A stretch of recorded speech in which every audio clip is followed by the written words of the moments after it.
Que le nom du Seigneur soit béni. Nous rendons grâce à notre Dieu pour cette précieuse occasion qui nous donne encore d'être ensemble. Chers bien-aimés frères et sœurs en Christ. La Bible déclare que l'homme ne vivra pas de pain seulement, mais de toute parole qui sort de la bouche de l'Éternel. Et ce qui est très intéressant au niveau de l'Écriture, si vous consultez le livre de Jean, le chapitre 1, que j'aime bien, la Bible dit « Au commencement était la parole, et la parole était avec Dieu, et la parole était Dieu. » Et ce qui est très intéressant, il nous dit « Tout ce qui a été fait sur la base de cette parole, et que rien de ce qui existe n'a été fait sans la parole de Dieu. » Ce passage est très important pour nous, enfants de Dieu. Très, très important. Je vous le donne, il faudrait que ce soit quelque chose dans notre esprit. Vous savez, il nous sert à régler tout ce à quoi nous sommes confrontés. Au commencement était la parole. Le diable n'est pas créateur. C'est quelqu'un qui a commencé la création, qui l'a faite. C'est l'Éternel Dieu. Le diable, lui, c'est même une créature. Il est imitateur, fabricant, falsificateur de tout ce qui existe. Et donc, quelqu'un a bien plus le temps de faire tout ce que nous voyons. Et donc, si nous sommes confrontés à un sujet, un besoin, il est important pour nous, en tant qu'enfants de Dieu, qu'on cherche à savoir toujours le commencement. Ça a commencé comment? Vous savez, il y a une chose que, lorsqu'il y a un problème entre deux personnes, il y a une chose que quelqu'un n'aime pas. C'est-à-dire, celui qui n'a pas raison n'aime pas qu'on mène les enquêtes. Oui. Les gens qui n'ont... Quelqu'un, quand il y a un problème, celui qui n'a pas raison, il n'aime pas qu'on fouille en profondeur. C'est valable dans tous les domaines de la vie. Hein. Les gens veulent qu'on s'en tienne juste à la surface. Dans le monde politique, partout, vous allez voir que celui qui a tort n'aime pas qu'on fouille. Parce que quand on va fouiller, c'est fort possible qu'on tombe sur la vérité. Amen. On a un adage qui dit que le mensonge il prend quoi, il se dépêche, il prend l'ascenseur et la vérité prend l'escalier. Mais ils finissent toujours par, la vérité finit toujours par rattraper. Et donc, le diable n'aime pas qu'on entre en profondeur. Et si le Fils de Dieu veut toujours, en chaque situation, prendre le temps de s'arrêter et chercher à aller en profondeur, ben, vous allez remporter beaucoup de victoires, chers frères et sœurs en Christ. En tout cas, considérez cela, c'est valable dans tous les domaines de votre vie chrétienne. Prenez sur vous le temps, toujours, de vous rappeler qu'au commencement était le Seigneur. C'est par sa parole que toute chose a été faite. Et donc, si vous êtes confronté à quelque situation que ce soit, ce que vous avez à faire, c'est d'aller voir le commencement. C'est très important. Celui qui a le commencement, il a l'original, il a la version de base et il a le temps de voir la copie. Regardez-nous, enfants de Dieu, comprenez que tout ce qui existe, on est dans un monde aujourd'hui où le faux domine. Et mais tout ce qui, il y a tellement de faux qu'aujourd'hui, même quand tu apportes un sujet qui est vrai, tout le monde réagit tout de suite, dit est-ce que ça là même c'est vrai? On a les réactions par rapport à notre projet, ce que nous sommes en train de faire aujourd'hui. Des gens qui sont surpris du fait qu'on veuille peut-être dépenser peu pour obtenir ensemble et puis réaliser quelque chose. Là encore, certains comprennent. De l'autre côté, il y en a qui disent non, mais est-ce qu'il y a quelqu'un qui peut vouloir vraiment se mettre à la disposition comme ça de tout le monde sans vraiment être intéressé? Ce n'est pas de leur faute, hein, c'est notre temps qui est comme ça. Le monde est dominé par le faux. Aujourd'hui, le faux domine, on a la recherche du vrai. Mais ce n'est pas parce que le faux domine que le vrai n'existe pas. Donc, comprenez que tout ce qui existe a sa version vraie. Amen. Amen. Gloire à Dieu. Amen. Même si on est envahi par du faux, le véritable existe. Amen. Déjà, pour nous qui sommes chrétiens, notre foi doit nous faire comprendre que ce qui est juste et vrai existe. Sinon, il ne faut pas qu'on donne tout au faux. C'est vrai que le monde, la corruption, la méchanceté au niveau de l'Église, il y a le mensonge, il y a l'apostasie et tout. Mais avant tout ça, il y a la vérité. C'est parce que Jésus est là qu'il y a toutes ces choses-là qui essaient de nous distraire pour nous éloigner de lui. Et donc, c'est important pour nous, frères, de toujours comprendre que le véritable existe. Ça, c'est très important. Et le sujet qu'on a donné au niveau de l'étude veut partager ce jour, c'est le rôle du travail dans l'exécution, dans la matérialisation des promesses de Dieu. Gloire à Dieu. Le rôle du travail dans la matérialisation des promesses de Dieu. Gloire à Dieu. J'espère que vous me suivez, frères et sœurs. Amen, pasteur. Oui, on te suit, on te suit. Super. Amen. Le rôle du travail dans la matérialisation des promesses de Dieu, ou si vous voulez, des bénédictions de Dieu. On va d'abord voir c'est quoi le travail, et puis aussi les différents types de bénédictions. Qui parle de travailler, je vais essayer de simplifier, parle de fournir un effort ou des efforts dans le but d'obtenir quelque chose. Ce sont les efforts. On dit que quelqu'un travaille, c'est-à-dire il fournit des efforts pour obtenir quelque chose.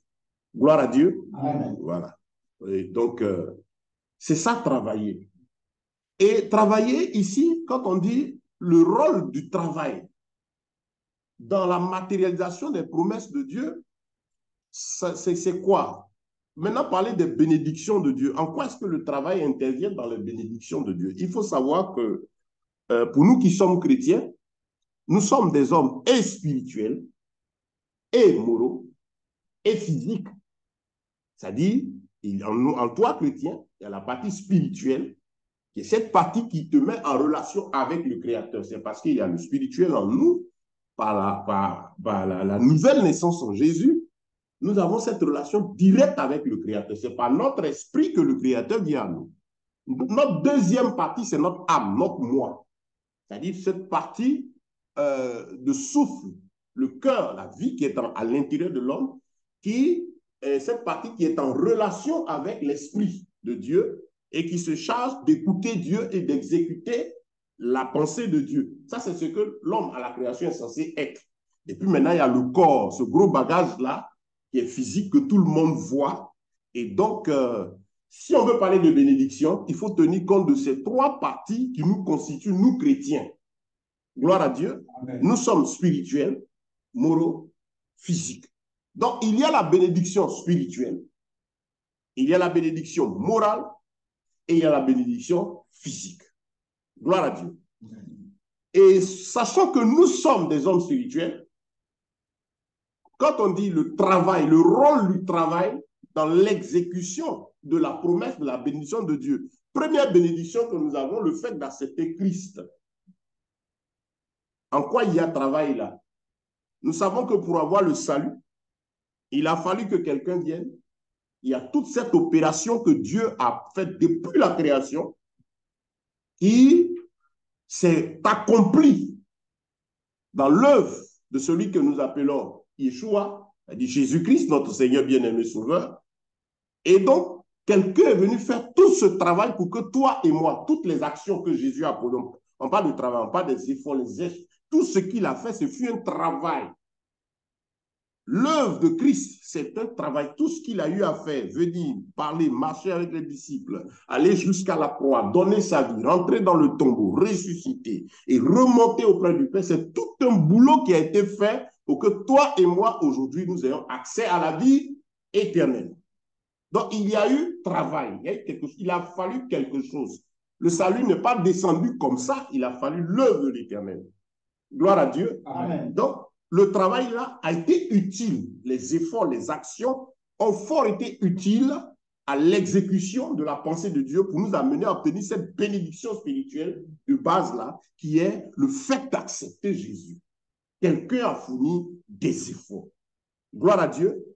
Quelqu'un a fourni des efforts. Ce n'est pas gratuit. C'est pas sur un coup de baguette magique.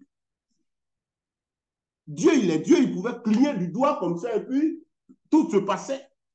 Mais pourquoi a-t-il pris le temps de vouloir exécuter sa pensée et son œuvre par son serviteur?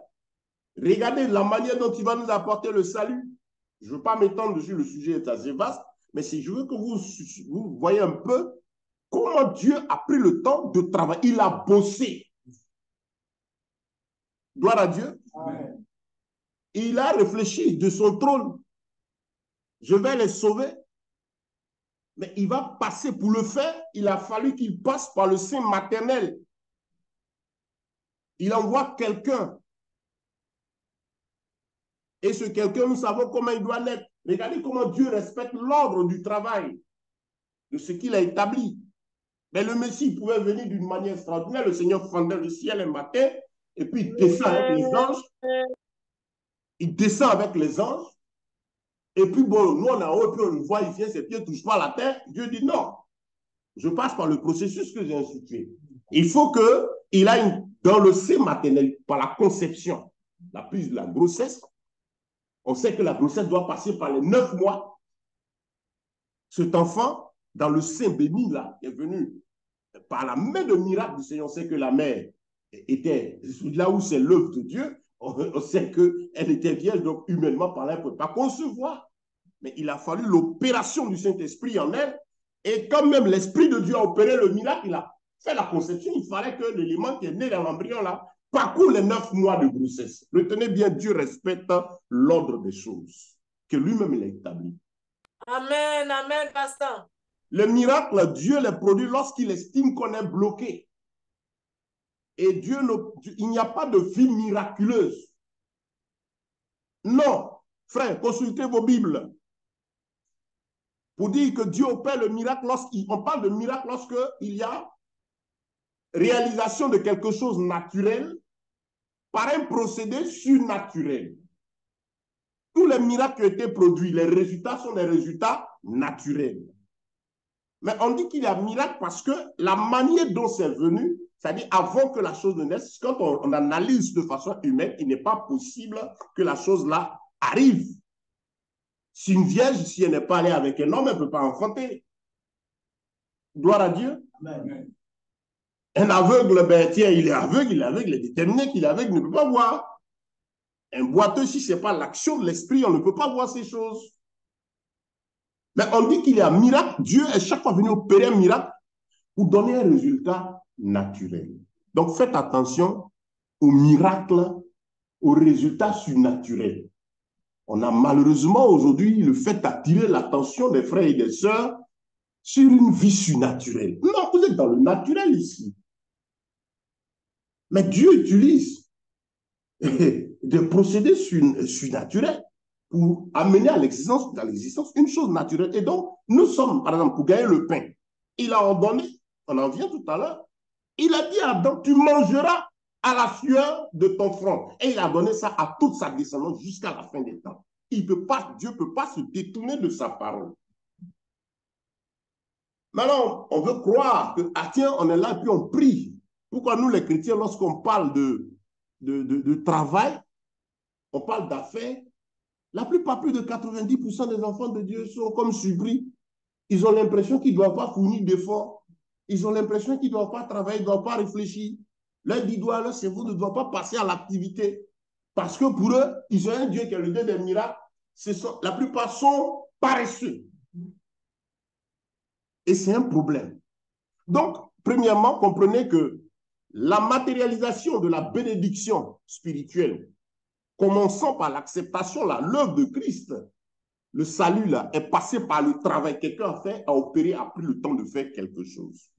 Gloire à Dieu. Amen. Deuxièmement, il y a cette bénédiction morale, c'est-à-dire le fait qu'on obéisse à la parole de Dieu. Mais encore, pour que tu puisses obéir à la parole de Dieu, il faut bien que tu médites. C'est aussi un travail. Prendre sa Bible, aller fouiller, lire, réfléchir. Il faut bien méditer. Ce sont des actes qu'on pose pour pouvoir même t'adresser au Créateur. Il faut prier, c'est aller se mettre, c'est se prier. Il y a des efforts à fournir pour dire que tout ce que nous vivons, rien ne se fait sans effort. Pour même entendre la voix de Dieu, il faut accepter d'aller prier. Je suis enfant de Dieu. Si je ne prie pas, si je ne me bats à genoux devant lui, comment je peux l'entendre? Comment je peux avoir son inspiration? Mais si je ne médite pas ma Bible, comment est-ce que je peux comprendre ce que Dieu pense de notre monde et ce qui est en train de se faire? Il dit, médite ce livre, la loi, jour et nuit, pour agir fidèlement selon ce qui est écrit. C'est alors que tu auras du succès, de la réussite dans toutes tes entreprises. Il y a un effort, tu as ta part à faire, nous avons notre part. La part de Dieu, au plan spirituel, il a fait, il a accompli en Christ. Gloire à Dieu. Amen. Au plan moral, il a tout donné. C'est-à-dire, il a créé le ciel, quand on prend physiquement, il a pris, même les arbres, tout ce qu'on voit, il a fallu l'œuvre de l'esprit. Maintenant, nous, pourquoi est-ce qu'on veut obtenir de ces choses sans effort? Ça n'existe nulle part. Donc, au plan spirituel, il faut travailler. Dieu, parce que Dieu a travaillé. Au plan moral, il faut des efforts. Il ne faut pas être paresseux. Si je ne médite pas, si je ne fais pas des recherches, je vais au boulot. Beaucoup d'entre nous ici travaillent. Certains travaillent pour eux, certains travaillent pour des entreprises, mais pour être au poste où vous avez bossé. Vous avez étudié, vous avez fourni des efforts intellectuels et ça a commencé quelque part. Il a fallu vous mettre à l'école, il a fallu fournir des efforts jusqu'à ce que vous obteniez vos diplômes et que vous soyez qualifié pour être là où vous êtes accepté et puis être en train de produire. Regardez même comment le diable blague les gens. Quand on prend tous ces grands cerveaux du monde, on dit c'est les riches, mais pourquoi ils deviennent tous des mystiques après? Mais c'est tout simplement parce que, bon, le diable leur ment. Et c'est parce qu'en l'homme se trouve l'âme, cette partie spirituelle-là, qui est sortie de Dieu. Et elle a besoin de manger et de vivre. Vous pouvez être riche, mais si vous ne savez pas nourrir votre âme, vous êtes perdu. Et l'âme a besoin de nourriture, sa nourriture, c'est la parole de Dieu. Et quand elle ne rencontre pas la parole de Dieu, alors elle est à la merci de toutes sortes de séductions de la part de Dieu. Mais qu'est-ce que le diable fait avec ces riches-là? Mais regardez, l'histoire de certains, c'est des bosseurs. Des gens, on ne parle pas de ceux qui font la comédie qu'on voit, un sacrifice humain. Même celui qui va faire sacrifice humain, c'est un boulot. Il faut qu'il aille voir le ténébreux. Le ténébreux aussi, même, c'est un boulot aussi. Il est obligé de faire ses acrobaties, réfléchir, tout ça. Tout ça, c'est des efforts. Mais qu'est-ce qui se passe donc? Le diable exploite l'intelligence de ces personnes. Des personnes qui ont passé leur temps à réfléchir, sont battues. Ils ont une histoire. Bon, c'est à la fin qu'ils dévient dans les ténèbres pour vous dire que tout passe par le travail. Gloire à Dieu. Amen. Et donc, notre Dieu nous interpelle pour nous dire qu'en toute chose, il y a du travail à faire. Parce que lui-même, il a travaillé pour créer l'univers. Lui-même, il a travaillé pour qu'à travers l'œuvre de Christ, rien ne s'obtient facilement. La Bible nous déclare dans le psaume 19, le verset 2, que la nature enseigne les œuvres des mains de l'Éternel. La création que vous voyez là, elle nous enseigne l'œuvre de Dieu. Aucune graine ne devient une plante si elle n'est pas mise en terre.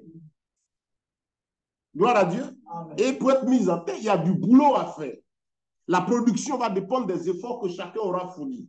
Et aussi de la plante que tu auras utilisée. Si tu veux faire du maïs, tu as 3 mois.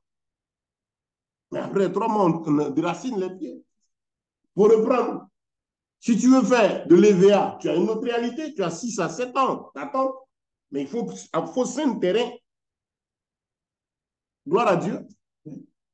Et donc, frère, c'est pour vous dire que le Seigneur lui-même, pour nous donner le salut, est passé par le travail. Pour nous parler, il a besoin que nous prions, qu'on fournisse des efforts, qu'on médite. Mais si je ne médite pas, si je ne cherche pas à connaître sa parole, je ne peux apprendre. Pour vous qui travaillez pour chacun de nous, même dans tout ce qu'on fait, on a besoin de s'asseoir et puis de réfléchir chaque fois pour analyser. Faire une mise à jour au moins de notre intelligence dans ce qu'on nous donne. Gloire à Dieu. Amen. Et donc au plan physique, regardez ce qui s'est passé dans le côté de Genèse. Là, je veux mettre un peu l'accent sur l'argent. Sur l'argent. Regardez dans Genèse chapitre 3, le verset 19. Quand Adam, vous pouvez commencer à lire du chapitre 1 après, quand Dieu a créé Adam et Ève, il les a mis où? En Éden, n'est-ce pas? Ok. Et quand il les a mis en Éden, il a donné quelle responsabilité aux deux? D'entretenir le jardin. C'est-à-dire, ils avaient un effort physique à fournir. Ils devaient travailler pour entretenir le jardin. Et donc, c'est ce qu'ils faisaient. Ils avaient au plan physique leur part de responsabilité. Dieu a fini de tout planter, de tout faire, mais il donne une responsabilité à Adam. Il dit, tu as ta part dans cette affaire, tu as pour toi aussi. Parce que je ne veux pas que tu sois paresseux. Et Adam et sa femme vont vivre tranquilles. Ils vont pécher. On connaît la suite. Dieu va les chasser d'Éden. En les chassant d'Éden, quelque chose d'intéressant se passe. C'est que, regardez les différentes malédictions que Dieu a prononcées sur Adam et Ève. Le Seigneur n'a pas prononcé de malédiction au plan spirituel. C'est-à-dire, je ne vais plus te parler, je ne parle plus à toi. Comme tu as péché, je ne parle plus à toi. Je ne viens plus dans le... Toi et moi, c'est fini. Dieu, il a pris ses dispositions. C'est sa créature, il sait qu'il doit communier. Voilà, il a pris ses dispositions pour ça. Le Seigneur n'a pas dit, je vais t'ôter la conscience tout le temps. Non, non, non. Regardez la malédiction en question sur Adam. Il dit, tu mangeras à la sueur de ton front. La terre, elle va te produire des ronces et des épines. C'est à la sueur de ton front que tu mangeras ton pain. Gloire à Dieu. Amen. C'est-à-dire, le Seigneur s'est étendu seulement sur ce côté. C'est là seulement qu'il a parlé, il a maudit Adam. Sur l'aspect matériel. C'est-à-dire ce qui est en relation avec la partie physique. On a dit que nous sommes spirituels.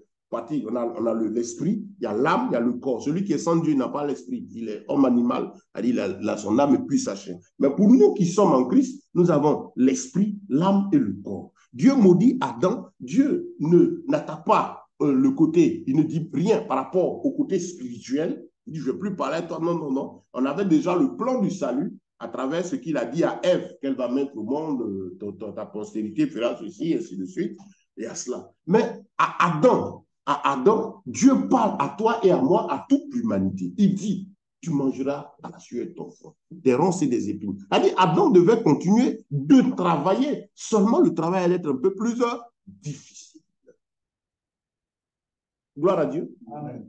Et la malédiction prononcée sur Adam, comme je dis, elle est sur l'aspect physique, l'entretien du corps. Parce que ce pourquoi Adam va avoir fourni des efforts, et il va rencontrer des difficultés, c'est pour satisfaire le corps.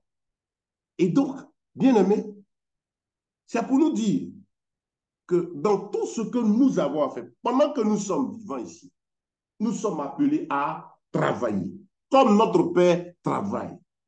Jésus pouvait dire, jusqu'à présent le Père agit, moi aussi j'agis. Dans les versions anciennes dit, jusqu'à présent le Père travaille, moi aussi je travaille. Et on aime bien ce verset qui dit, toutes choses concourent au bien de ceux qui aiment Dieu et de ceux qui sont appelés selon son dessein. Dans d'autres versions plus anciennes, elle dit, toutes choses travaillent, participent, c'est un processus.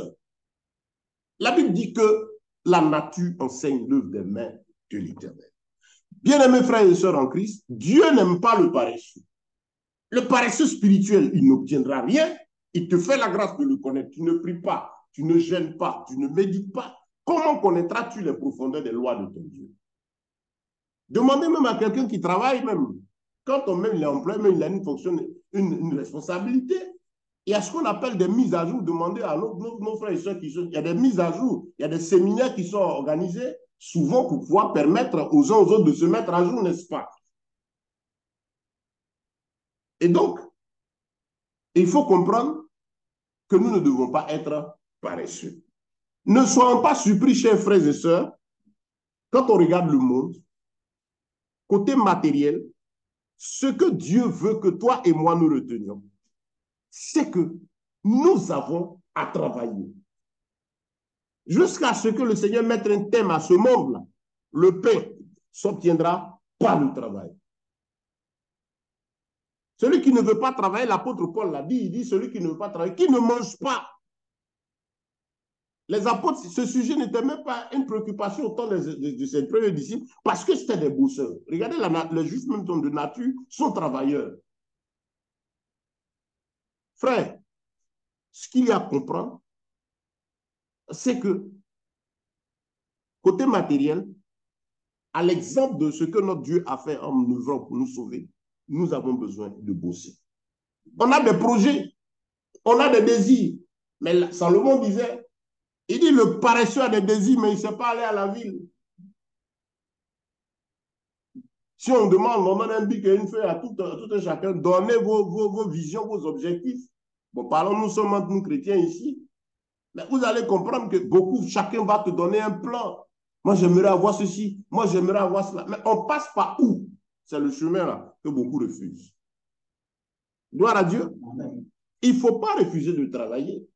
Pourquoi des frères et des sœurs sont surpris par le fait que nous sommes en train de dire qu'on va, par exemple, construire des maisons, on va faire des réalisations. Et ils sont surpris du fait qu'on n'est pas un financeur. Mais la question qu'ils nous posent, c'est qui finance? Les questions qui viennent, c'est tout de suite, ben, je vais payer combien?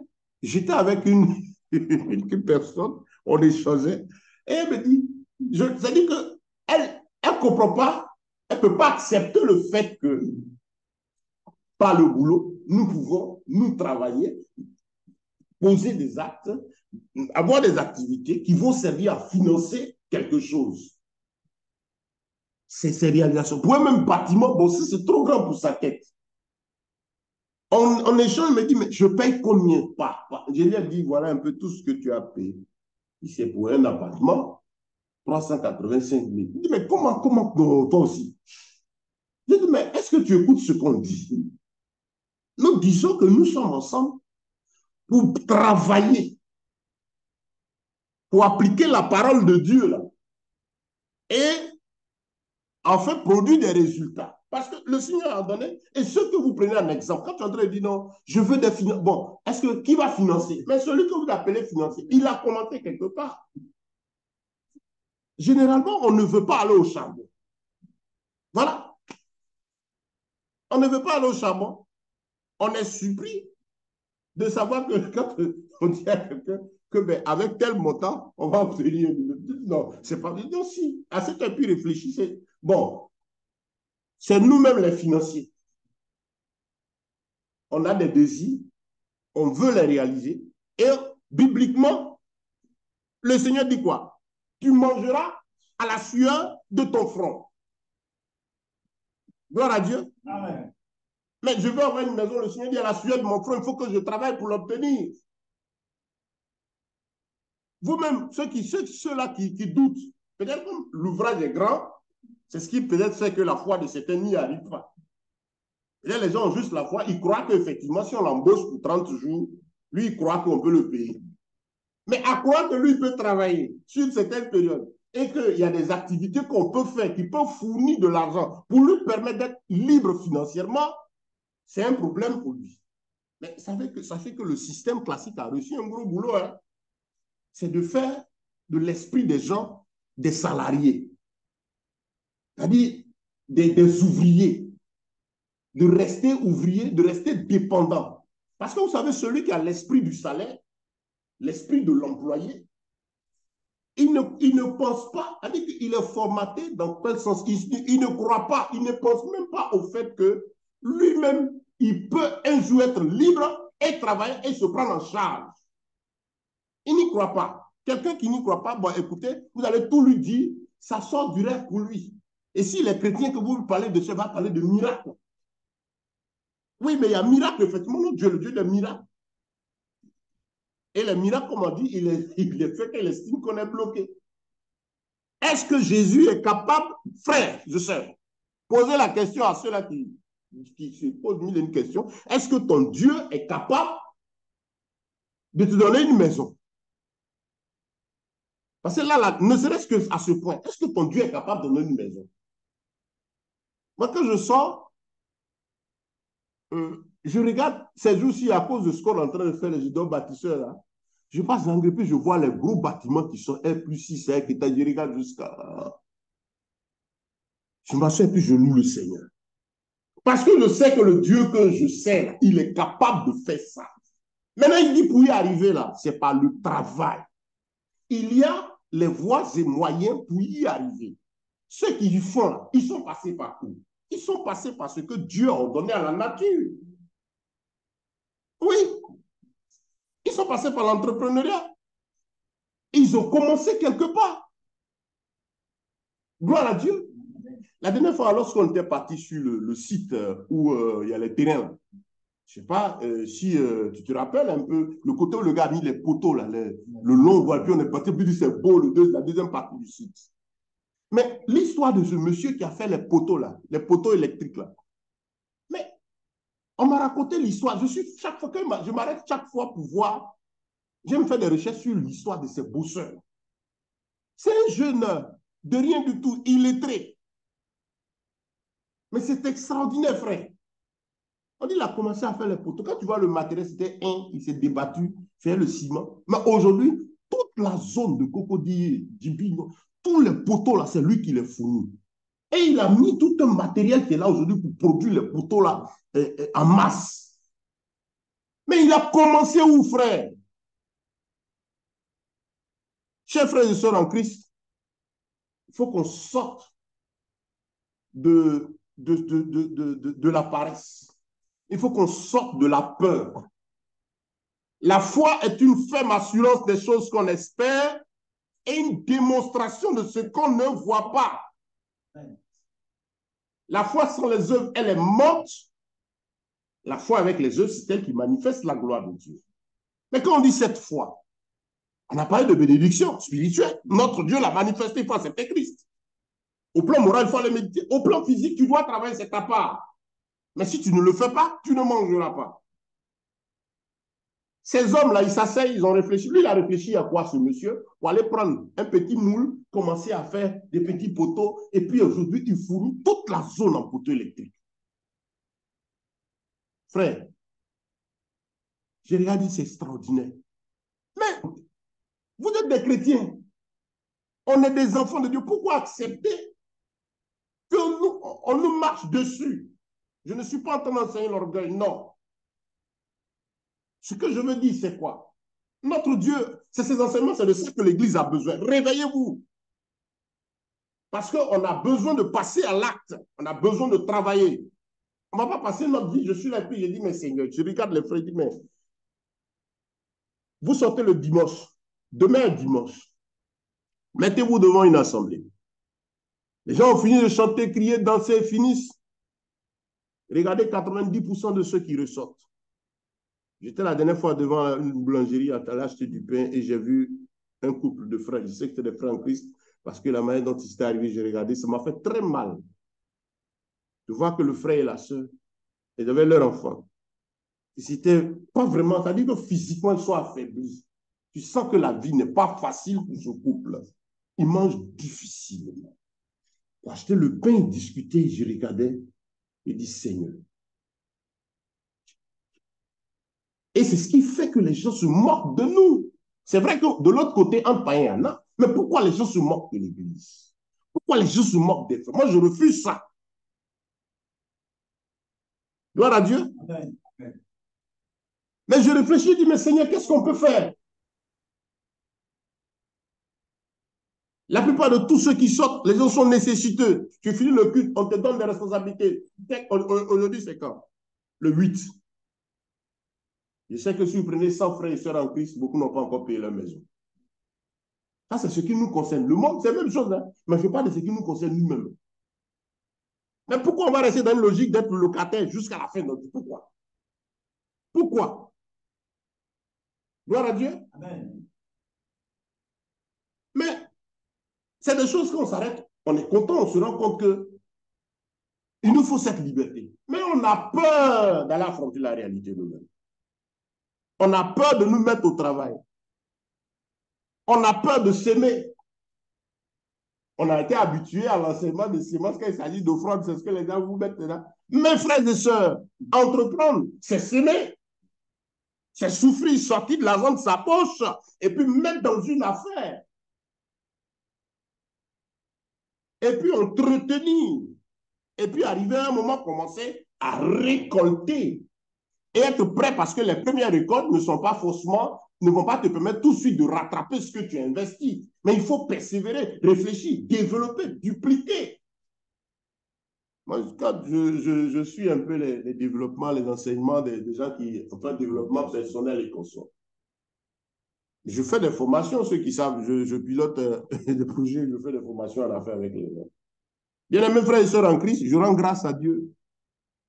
Et je me retrouve à former des gens qui ont des diplômes, qui font quoi en matière de business, comment on cherche l'argent, je leur enseigne ça. C'est un suivre.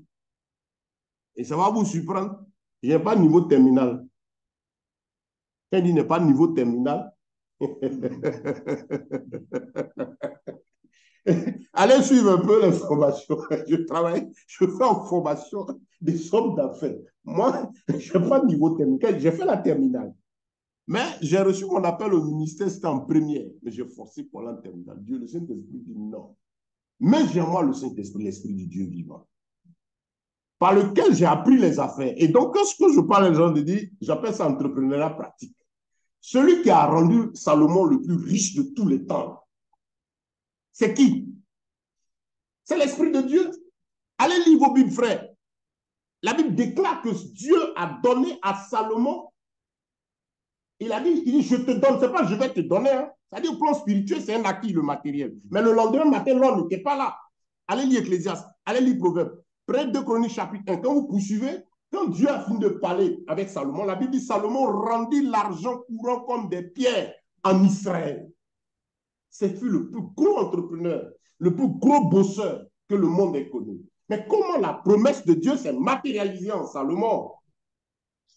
Mais c'est un dépôt intellectuel que Dieu a mis dans la tête de Salomon et qui se débat, qui se déployait chaque jour. C'est-à-dire, à chaque jour, il avait l'inspiration divine pour dire fais ci, fais ça, fais ci, fais ça, et fais ci, et fais ça. C'est ainsi que c'est matérialisé ce que Dieu lui avait dit. Et je suis témoin de la puissance de cette parole de notre Dieu. Non seulement c'est écrit, mais j'ai vécu cela. Parce que j'ai vu ce même Dieu-là me dire, mon petit, commence ici. Moi-même, je vais t'éduquer. Quand j'ai forcé le mur, il dit, non, Seigneur, je n'étais pas nul en classe. Mon père a pris fusil pour aller me chercher. Il dit, non, mon fils là, c'est mon espoir. Je ne peux pas accepter. Bon, Jésus dit, petit, viens, suis-moi alors. M'appelant, dit, prends telle direction. Le Saint-Esprit dit, prends alors de l'autre côté. J'ai appris ce que j'appelle l'entrepreneuriat pratique.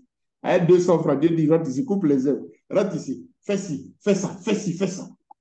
Mais l'expérience que j'ai vécue, j'ai pu voir l'Esprit de Dieu. J'ai dit, Seigneur, oh, je comprends. Comment ça, tu as visité Salomon? Tu me fais vivre cela? Parce que c'est toi qui me dis, passe ici. Passe ici. Allez lire le psaume 25. La Bible dit que quand tu crains Dieu, Dieu te fait savoir ses secrets, ses profondeurs. Il guide tes pas. Gloire à Dieu. Amen. Gloire à Dieu, vous qui êtes en ligne, vous entendez? Voilà, les micros sont fermés. Les micros sont fermés. Amen, pasteur, on t'entend. Amen. Amen, amen. Oui, frère, réveillez-vous. Allez dire aux frères et sœurs en Christ de se réveiller. Ce n'est pas normal que nous, en tant qu'enfants de Dieu, on reste là. Et regardez, je ne suis pas d'accord. Moi, je ne suis pas d'accord. Et ce n'est pas quelque chose qui vient de moi, ça vient de notre Seigneur. La parole de Dieu, est-ce que c'est un sujet de prière? Vous allez dire, Seigneur, est-ce que tu veux que j'ai une maison? Vous pensez que Dieu va vous répondre? Est-ce que Dieu veut que vous soyez en location tous les jours? Dieu veut que vous soyez dans ces conditions-là? Mais pourquoi tu y es? C'est parce qu'il te manque la connaissance. Mon peuple est détruit parce qu'il lui manque la connaissance. Ramassez vos biens, ramassez votre argent. Courez après tout le désordre spirituel qu'on voit aujourd'hui, ces escrocs. Au lieu d'enseigner le travail. Quand au pain, la Bible dit c'est la sueur du front. Mais ils vont vous dire en révélation, il y a des techniques pour avoir la... Il n'y en a pas. C'est par le travail. Ça fait 30 ans que je suis le chemin du ministère avec le Seigneur. C'est par le travail que j'ai appris cela. Pas l'argent à sortir par le travail.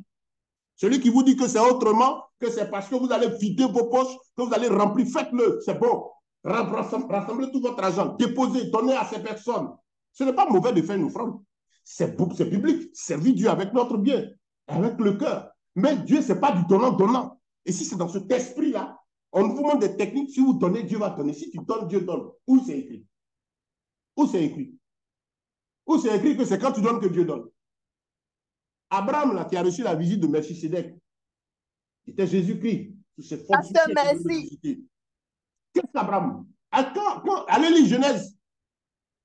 La première fois, la dîme elle ne fut pas instituée où on parla de dîme pour la première fois. Melchisedec est venu, c'est lui qui a béni Abraham. Il dit, il vient du Père et du Saint. Il a béni Abraham. Et quand il a fini de bénir Abraham, c'est là qu'Abraham a dit, je te donne la dîme de mon butin. Ce n'est pas parce qu'Abraham a donné la dîme que Dieu l'a béni. Allez dire à ceux qui le disent qu'ils sont des menteurs. Amen. Jésus est à la porte de Seigneur et Dieu bientôt. On n'a pas le temps pour cette plaisanterie là. Si c'est l'argent bien aimé, il s'obtient par le travail. L'Église doit travailler, frère. On doit se lever et récupérer des secteurs d'activité parce que c'est biblique. L'olivier d'origine qu'on appelle, la Bible, celui qui appelle l'olivier. Nous sommes l'olivier sauvage, greffé sur l'olivier d'origine, en Jésus-Christ. Israël, prenez les Juifs, c'est le plus gros bosseur, c'est des entrepreneurs. Leurs cousins, les Arabes aussi, sont des commerçants. Et nous, Église, qui avons l'Esprit de Dieu, on ne fait rien, on est assis, c'est nous qui rêvons tous les jours. On refuse de travailler. Bien-aimé, Jésus est le Seigneur. Vous savez, à l'école, on n'apprend pas comment chercher l'argent. Dans toutes les études que vous faites, qu'on fait à l'école, du début jusqu'à la fin, on n'enseigne pas comment chercher l'argent. On enseigne plutôt, les gens enseignent plutôt là comment on fait quoi? Comment être employé, comment être bien pour être utilisé, en tout cas pour avoir un beau salaire. Comment avoir un beau salaire. Mais comment on cherche l'argent là? Gloire à Dieu. Moi, quand je regarde toutes ces personnalités mondiales, je loue le Seigneur parce que je me suis retrouvé une fois devant quelqu'un qui m'a donné tous ses diplômes. Puis il me demandait, il dit, je fais quoi pour gagner l'argent? Je suis en train de louer Jésus. Il dit, tu vois, tu as fait tous tes diplômes. Moi, voilà où je me suis arrêté. Mais tu es venu à moi parce que quelqu'un est en haut. Je rends gloire à Jésus. Parce que la Bible est le plus gros livre enseignant l'économie et les finances au monde. Amen. Oui. La Bible est le plus gros livre. C'est le meilleur enseignant en stratégie financière. Mais Dieu voile cela parce que ceux qui approchent la parole n'y viennent pas parce qu'ils cherchent la vie. Quand on va parler du salut, on parlera d'accepter Jésus, d'obéir à la parole de Dieu, pour le bien-être, pour la nourriture de l'esprit et de l'âme. Quand on va parler de l'entretien du corps, notre Dieu a dit de passer par le travail. Frère, travaillons. Commençons au moins ça pour que Dieu nous bénisse. Je veux construire une maison. Pourquoi on n'y met pas de réflexion? Parce qu'on dit ça coûte cher, mais pourquoi? On essaie de comprendre, hein, c'est l'ignorance aussi. Moi, je ne le dis pas seulement pour le dire, mais je suis témoin de ce que Dieu est capable de faire. Et je suis aussi un témoignage. Oui. Je m'arrête et puis je dis, Seigneur, actuellement, mon sujet de prière, quand je me lève chaque matin, maintenant, quand je sors, c'est les immeubles. Mon problème actuellement, c'est les immeubles. Pourquoi? C'est les frères et les soeurs, le projet comme. Je suis en train de voir, dire, Seigneur, en fait, on arrive à ça à comment? Parce qu'il faut plusieurs. On est nombreux. Voilà ma préoccupation. Et comme c'est ce qui me préoccupe, Dieu aussi est en train d'inspirer, dit, fais ça, passe ici. Passez par là. Et ce Dieu-là, je le connais. Je ne sais pas si tu le connais, toi, écoute. Je sais de quoi il est capable. Je sais à quel moment il m'a dit, passe ici. Quelqu'un qui t'a fait passer 500 francs, 200 francs, 300 francs, va repasser à Bi. Rentre là. Passe ici. Alléluia. Jusqu'à aujourd'hui, frère, j'entreprends pas parce que Robert Kiyosaki dit d'entreprendre. Je n'aime pas son livre Père pauvre, Père riche. Je ne lis pas ces gens-là parce que ma Bible est trop vaste, elle est trop pleine d'enseignements pour que je perde le temps avec ces vaniteux. Philippiens chapitre 4, verset 8, qu'est-ce qu'il a dit dedans, frère? Que tout ce qui est positif, tout ce qui est digne de louange, tout ce qui est bon, soit l'objet de vos pensées, frère. Ce n'est pas par convoitise, ce n'est pas par envie, mais c'est par vocation, par l'Esprit de Dieu. Donc, bien aimé, on peut obtenir ces choses-là par le travail. Nous sommes tenus de travailler. Gloire à Dieu. C'est dommage qu'on ne soit pas tous habillés ici, hein, tous les frères, ceux qui sont à l'extérieur du pays. Et tout. Sinon, bon, c'est une manière de parler, mais on se retrouvait tous là. et puis on va pousser, puis on revient chez nous. Les gens vont dire, mais Mais c'est quoi? Oui, ouais, c'est les chrétiens. Amen. Amen, amen. C'est les chrétiens, là, oui. Gloire à Dieu. Mes enfants, la plupart, les plus grands ont eu tous le bac pratiquement, et puis la plus grande allait au BTS. Mais à un moment un peu avant ça, je demande aux enfants, ils disent, vous voulez faire quoi dans votre vie? J'ai fait exprès. Il dit, papa, on veut travailler comme tu travailles. On veut être comme toi. Il dit, être comme moi, comment ça? Gloire à Dieu. Je demandais comment. Il dit, ah, de toute façon, papa, tu travailles là. Nous, ça nous impressionne, on veut faire la même chose. Il dit, ah bon? J'ai béni Dieu parce qu'ils ont compris qu'il faut bosser. Et l'argent, c'est pas l'entrepreneur. Très bien. Il dit, bon, maintenant, ce que vous avez, bon, vous avez perfectionné votre intelligence. Moi, mon travail, c'est vous apprendre de façon pratique comment on cherche l'argent. C'est ça, le Saint-Esprit m'a donné. Gloire à Dieu. Amen. Et donc, chers frères et sœurs, tout est dans la tête. Je vous dis ce matin que le Seigneur nous aime. Passez le message autour de vous, frères. Ce n'est pas une question à poser à Dieu. Est-ce que Dieu veut que tu sois locataire jusqu'à la fin? Non. Est-ce que Dieu veut qu'on soit assis là? Et on n'est pas, on est assis et puis toujours, le salaire arrive même, c'est un problème toujours, la réflexion autour du salaire. C'est quelle vie ça?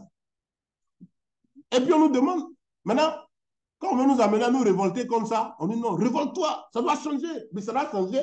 On voit les chrétiens prier, jeûner, il faut 3 jours de jeûne sec, ils ont du prépi, dessin est là. Mes frères, le Seigneur dit, c'est par l'entrepreneuriat. Tu mangeras à la sueur de ton front. C'est par les activités libérales que Dieu ordonne à l'argent de venir à toi. Dans AG2, qui veut compléter le verset? Le verset combien? AG2. Le verset combien? 8. Voilà, le verset très bien aimé. L'or et l'argent appartiennent à l'Éternel, n'est-ce pas? C'est ce verset-là qu'on aime. Mais pourquoi vous n'allez pas lire jusqu'au verset 1? Commencez au verset 1. Le Seigneur disait à Israël, la parole c'est un tout. Mais les escrocs là, ils ne vont pas là-bas, ils restent 2, verset 8. Et le Seigneur dit, fortifiez-vous et travaillez car je suis avec vous. Gloire à Dieu. Le Seigneur dit à Israël, il dit, fortifiez-vous et travaillez. Agé 2, verset 1 à 8. Lisez tout. Amen. Quand je suis avec vous, quand vous étiez sortis d'Égypte, jusque-là, j'étais avec vous. Fortifiez-vous et travaillez. Et l'or et l'argent dont Dieu parlait, il ne parlait pas de la monnaie fiduciaire de notre temps, il parlait de la matière. Parce qu'à cette époque-là, et comme jusqu'à ce jour, l'argent et or, matière-là, ont toujours servi de moyen de base au niveau des transactions. Les trésors de la terre, c'est à moi. Je le donne par leur travail. C'est ce qu'Agé 2:8 dit. L'Église doit s'arrêter, puis former les frères au boulot, à l'entreprise. Donc, chers frères et sœurs, voilà l'exhortation de ce matin autour de ce que nous sommes en train de faire. Si pour beaucoup, ça vous paraît quelque chose d'un rêve, ceci, cela, ce n'est pas un rêve. Ce n'est pas moi qui le dis, c'est la Bible qui dit que pour que se matérialise le côté physique aussi, comme notre thème c'est quoi? Le rôle du travail dans la matérialisation des promesses bibliques. Si c'est Dieu qui t'a promis, qu'est-ce qu'il t'a promis? Ça passe par le travail. Si c'est une promesse spirituelle, je vais me réveiller. Là, c'est lui qui va venir. Mais il faut bien que tu pries. Il faut bien que tu jeûnes, que tu cherches sa face. Si c'est lui qui a promis que, ah, mon fils, je vais te donner une maison, mais il faut bien que tu bosses. Tu as dit, hey, Dieu m'a dit, il va me donner. J'ai une révélation, une vision. Les gens aiment ça. Amen, oh. Il y a un amusement que les gens, amen, oh. On s'amuse seulement, comme si Dieu était paresseux, négligent, égoïste. Il faut sortir de là. Si c'est une promesse matérielle, alors bénis Dieu et comprends que ce que l'Écriture dit, que c'est par le travail que ça va arriver. Amen. Amen. Il ne faut pas qu'on ait peur de travailler. Gloire à Dieu. Souvent, les défis sont tels qu'on a peur. Mais c'est là la raison de notre existence en Christ. Le Seigneur nous a dit quoi? Il dit là où 2 ou 3 sont rassemblés à mon nom. Il n'a pas dit vous êtes 1000, 2000, dit 2, 3. D'accord. Si vous êtes d'accord, je suis là. Et je suis avec vous tous les jours jusqu'à la fin. Frère, le Seigneur même a besoin que notre âme, notre esprit soit en paix pour qu'on puisse bien le servir. Je crois que pour nous qui sommes en Christ, On a tous ce véritable désir dans notre cœur de nous rendre utiles aux autres. Souvent, ça fait mal. Il y a des choses qui arrivent, tu ne peux même pas faire parce que toi-même, tu ne peux pas satisfaire ta situation. Gloire à Dieu. Amen. La révolte que vous devez avoir, c'est une sainte colère. C'est ça la Bible appelle sainte colère.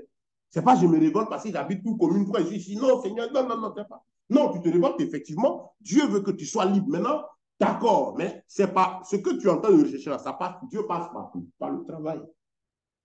Gloire à Dieu. Amen. Gloire à Dieu. Amen. Nous bénissons le Seigneur. Amen, pasteur. Amen. Et frères, nous prions que notre Dieu vous fortifie tous et qu'on puisse continuer d'avancer. Mais libérez votre esprit. Aimez le travail. N'ayez pas peur des défis. Un entrepreneur, c'est un preneur de risques. Les chrétiens ont peur de prendre des risques. Mais notre vie en Christ, le fait d'accepter Jésus, là, le gros risque, c'est le monde qui est en face, qui ne nous aime pas. Là encore, nous sommes dans des états où, par exemple, en Côte d'Ivoire, si on ne nous poursuit pas encore à cause de notre foi. Mais on a nos frères qui sont à Londres, là, et puis dans certains, il y a l'Espagne, par exemple, où ils ont légalisé, je crois, quelle pratique des abominations, pas des zoophilie ou bien quoi, aller coucher avec un animal, ainsi de suite. Et récemment, hier, je voyais un documentaire, il y a une inondation forte qui dit, mais si vous avez décidé d'aller coucher avec les animaux, les frères qui sont à Londres, je pleure pour vous parce que vous êtes dans du risque là-bas. Quand tu sors le matin, c'est de croiser un PD. Quelqu'un qui s'est transformé. C'est une vie de risque. Le monde est risquant. Hein? Amen, n'est-ce pas? C'est la désolation, l'abomination. Ah oui? N'ayez pas peur de prendre des risques, frère. Nous sommes des soldats. Je peux dire, le chrétien, il est formé comme le militaire. Allez demander à un militaire, un soldat, un bon militaire bien formé, il est préparé pour mourir, pour tenir son bâtiment, pour son pays. Nous, les chrétiens, on a peur de mourir. Je vois souvent des postes, j'éloigne la mort de ma famille. Je dis, mais moi, né de nouveau, la mort, c'est une bonne nouvelle. Amen. Amen. Si tu as peur de mourir, que Jésus te délivre. C'est que tu n'es pas prêt, tu ne sais pas pourquoi tu es en Christ, c'est pour le royaume des cieux. Je sais que vous tous qui êtes en ligne, vous n'allez pas souhaiter que le Seigneur me fasse partie maintenant. Parce que on va du boulot. On va continuer la mission. Des fois, on se lève et puis on regarde la nature. Hey, Jésus, j'ai envie de repartir vers toi. Mais c'est comme l'apôtre Paul, je me trouve dans une situation, je dis, Seigneur, regarde tout ce boulot-là. Mes frères, tu dois être heureux quand il s'agit de retourner vers ton Père. La mort n'est pas un problème pour celui qui est né de nouveau. La mort est un problème pour celui qui ne connaît pas Jésus, qui n'est pas réellement converti, qui n'a pas le Saint-Esprit en lui, qui ne sait pas pourquoi on est chrétien. C'est pour la vie éternelle, ce n'est pas pour rester ici. Et regardez, ce monde devient dangereux. Mes frères, en même temps qu'on y est, si Dieu nous a laissé en vie, nous sommes appelés à nous battre. Je voulais me réjouir de certaines choses, je m'assois et puis je suis content de dire, ah Seigneur, merci. Le Seigneur dit, tu ne peux pas te réjouir comme ça. Tu sais qu'il y a des frères chez mes enfants. Il y a beaucoup ici. Et puis quand c'est quand tu rentres, tu n'as pas le sommeil est perturbé. Yako, pasteur. Quand le sommeil est perturbé, ce n'est pas que je suis troublé, mais c'est un fardeau. On fait quoi, Seigneur? Bien-aimé, c'est là le nom que nous portons dans ce mouvement-là, Gédéon baptisé. Si tu es un Gédéon, si tu es un Néhémie, ce n'est pas n'importe qui. Ça, pensez la son pour les Néhémies, les Gédéons, les David. C'était qui? C'est des gens qui ne pensaient pas, qui avaient leur pensée pour Dieu et pour le peuple. Allez lire aussi ce passage de Malachie chapitre 3, frère. On aime bien Malachie chapitre 3, verset 10.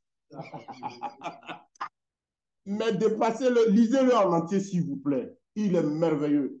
À cette époque où Dieu vient reprendre Israël parce que les gens ne payaient pas les dîmes et les offrandes.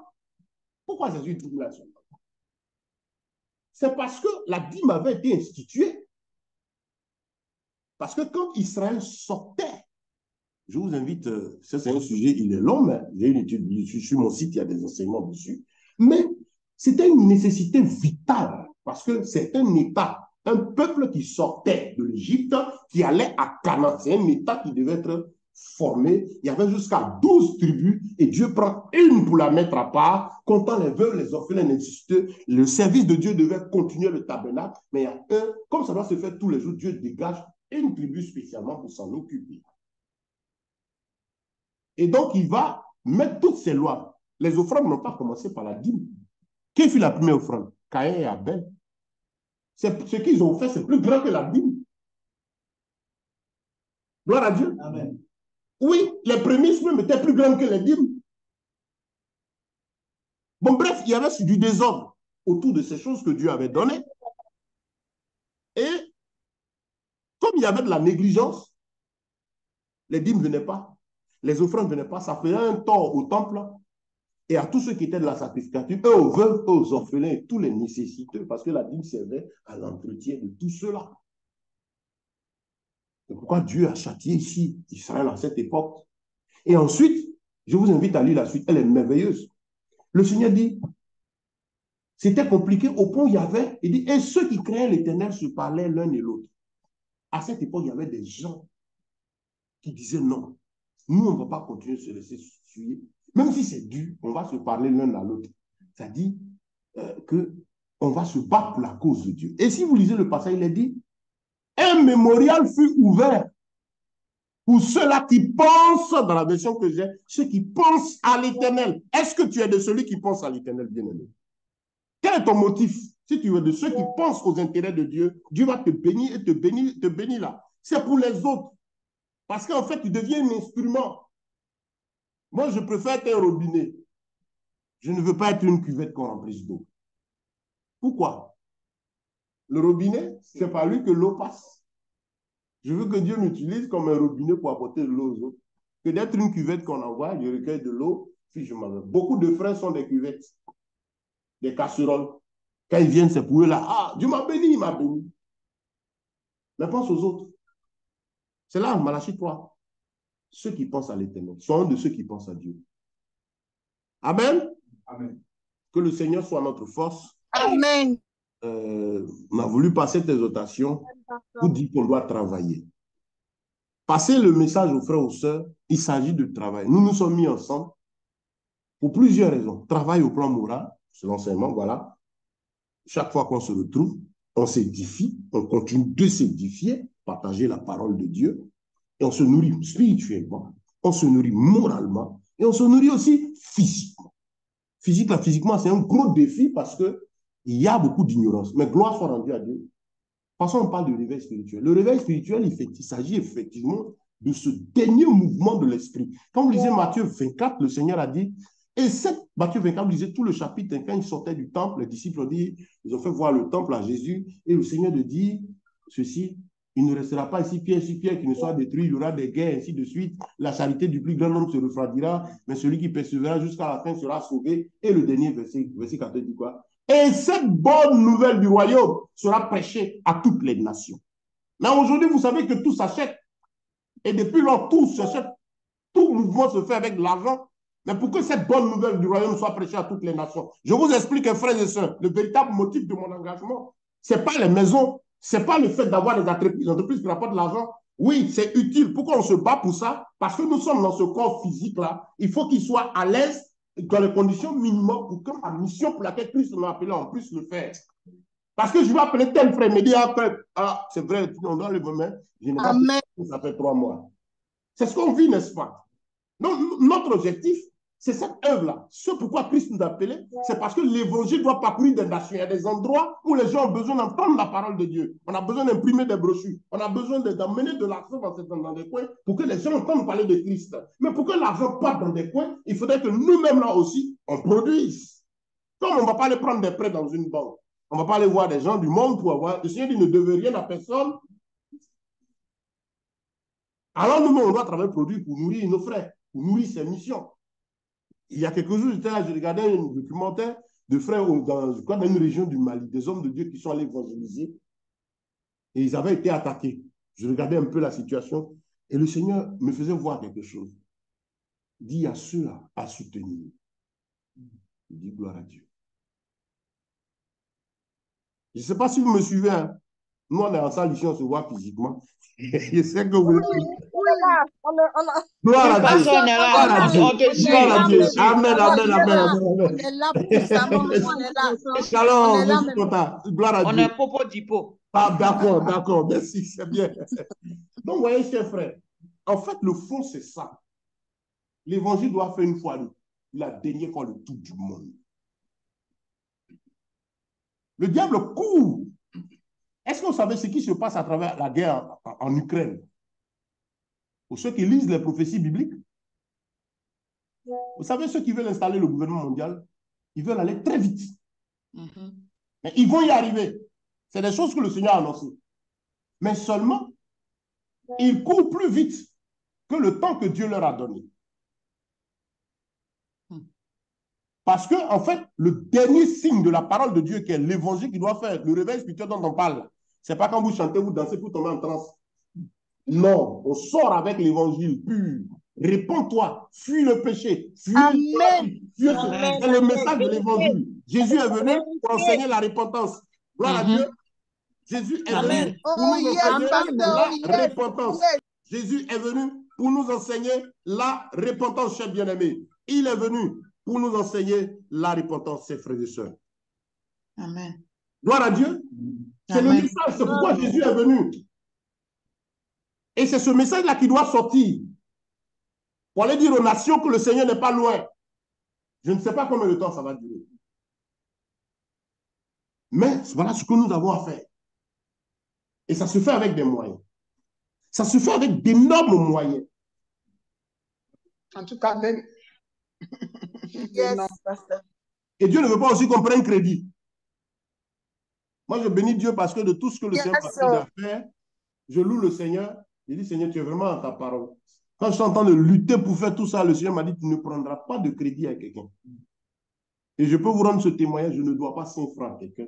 Je n'ai pas pris 5 francs à quelqu'un. J'ai suivi ce 5 francs. Ça a valu la sueur, mais Dieu a matérialisé sa promesse et donc je sais comment compter sur Dieu. Et ce Dieu-là, il est capable de nous donner les moyens aussi pour sortir avec sa parole, frère. Donc, si vous avez compris la vision, c'est ça. Maintenant, tout ce qui est matériel, là, c'est un peu du corps dans lequel on est. Gloire à Dieu. Amen. Donc, chers frères et sœurs, que Dieu vous bénisse. Que ses grâces et ses faveurs vous soient multipliées. Amen. Le message que vous avez à passer, faites-le entendre autour de vous, aux frères et aux sœurs en Christ. Invitez-les à passer leur le message de ce que nous sommes en train de faire. C'est une mission, c'est un travail. Parce que c'est tellement bon de partager. Moi, j'ai un fardeau. Quelqu'un dit, mon plus gros fardeau dans ce boulot que nous sommes en train de faire, c'est plus de 80% d'entre nous qui n'ont pas les moyens tout de suite de payer en 2 ou en 1 mois ou en 2 mois les parts pour tenir l'appartement ou les affaires. C'est un peu ça mon fardeau. Mais la plupart de tous ces frères sont dans le besoin. On réfléchit aussi pour eux comment faire. Gloire à Dieu. Amen. Donc nous qui sommes plus forts, qui nous battons, entretenons, aidons les autres. Entraidons-nous. Je sais que vous et moi, on sera très contents. Je sais. Je prie Dieu d'ici la fin du samedi qui vient là, on puisse vous présenter. Vous savez, on a dit qu'en juillet, on va commencer le déploiement des kiosques, n'est-ce pas? Gloire à Dieu. Mais qu'est-ce qui s'est passé? Par la grâce de Dieu, on a lancé déjà la production de 3. On est prêt même à lancer 5 autres. Pourtant, c'est maintenant, en juillet, vient de commencer, on est en train d'encaisser. Amen. On a un objectif. Moi, je suis en train de prier le Seigneur. Et c'est mon sujet. Prions Dieu pour qu'il nous donne d'ici fin août de finir les 40 kiosques. Vous n'avez pas de pression à vous mettre, mais c'est un sujet de prière. On se comprend? Que chacun fasse ce qu'il a à faire. Amen. Chacun a pris sa part. Faites ce que vous avez à faire. Mais priez le Seigneur pour que les 40 là, fin août là, on finisse les 40. Sinon, actuellement, comme on a lancé 3, on devait lancer même 5. Mais ça allait faire 8. Et mon objectif, c'est que d'ici fin journée, nos 20 kiosques opérationnels déjà en action. Gloire à Dieu. Amen. Amen. Ça veut dire qu'on est rentré en brousse. Moi-même, je suis en brousse actuellement. Amen. Voilà, on est tous en brousse. intercédons et puis bossons. Et surtout, partagez l'information autour de vous. Voilà. Donc, je veux arrêter là pour l'enseignement. Je vais mettre fin à l'étude et suspendre cela. En tout cas, que Dieu vous bénisse, soit votre force et puis je coupe l'enregistrement et puis